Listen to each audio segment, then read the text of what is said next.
Hello everyone and welcome to the heliosblog. My name is Helios. Today we're going to talk about why there is no hormonal male birth control. I'm sure many of you have asked this question. We've had fully functional hormonal female birth control since the 1960s. We still to this day only have condoms for men. Let's talk a little bit about why that is. Enjoying my content? Check out my blog at heliosblog.com. On YouTube you can support me by liking and subscribing. I'm also on Spotify if you'd prefer a podcast. If you're interested in my books, The Strategist Guide to Seduction and Quotes to Live By, they're available on Amazon. In addition, you can follow me on Patreon at theheliosblog for exclusive content. On with the show. The matriarchy. Pretty much, the reason there's no hormonal male birth control is because of the matriarchy. The matriarchy is insistent on maintaining its power, and a big way that they do that is through the control of pregnancy. In our modern world, if a woman does not want to have a man's child, she does not have to, even if the man does want to. This means that women hold serious power over men. Women hold the power to determine if a man has a child or not. Often, having a child is coupled with other necessary supplicationary behaviors from men, which are not needed in a pre-birth control era. Female birth control.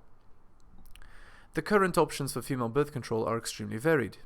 Women can prevent pregnancy altogether through a variety of methods, hormonal or otherwise.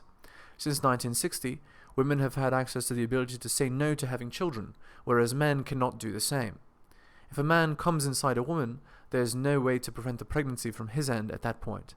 This means that men need to be extremely careful every time they have sex. Who chooses whether a baby is had or not? As I've mentioned before, women unilaterally choose whether a baby is had once pregnancy occurs.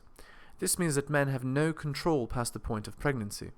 Of course, they have some control pre-pregnancy, but things go wrong with condoms all the time.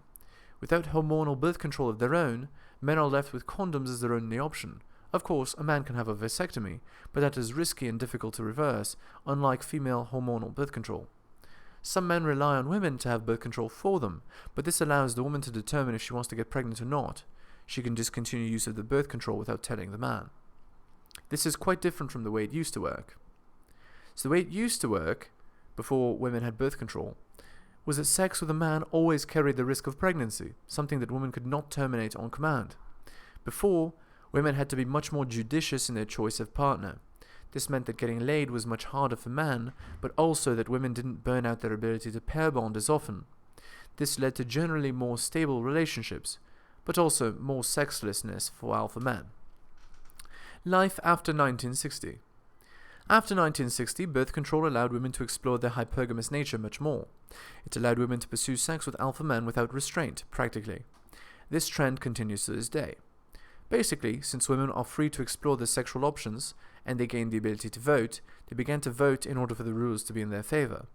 They then voted to keep the status quo, which favored them.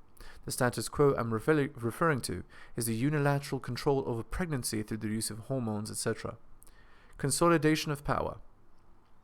Once female primacy was consolidated, there was no need for men to have the ability to control when birth happened.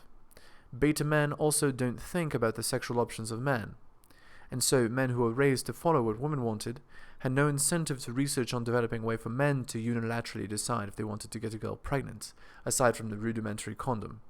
Basically, men having little control over birth is a demonstration of the modern matriarchy. It's simply not something that men should have access to, since the matriarchy believes that women should have unilateral control over the process. Baby trap. With men only having access to condoms, it's easy to baby trap a man and force him to pay for the child. All it requires is for the man to not be careful, and he can accidentally get a girl pregnant. From that point, the girl has all the control in the relationship and over the fate of the child. Remember, there is no current hormonal male birth control. What would happen if men had hormonal male birth control? If men had that sort of thing, they'd be able to decide if they wanted to have a child or not, and women would have no idea. He could come inside her without a condom and be 100% certain that he wouldn't get her pregnant, or 99.9. This would make sex for men much safer, as they could guarantee their future. With a condom, it's not 100% effective at preventing pregnancy, as it can be misused. If men had hormonal male birth control, women would have to convince them to give them a child, as he would always be on birth control preventing it. It would put men and women back at sexual parity, something that does not currently exist in the modern world. Conclusion. The reason male hormonal birth control exists, why it doesn't, is because the matriarchy doesn't want it. They want women to have unilateral control over pregnancy, so that women have a lever of control over men at all times. Reversible hormonal male birth control would give men agency over pregnancy, and give them some sexual agency that they do not currently have. An appearance of hormonal male birth control would begin to even the playing field, something that has been uneven for the past half-century.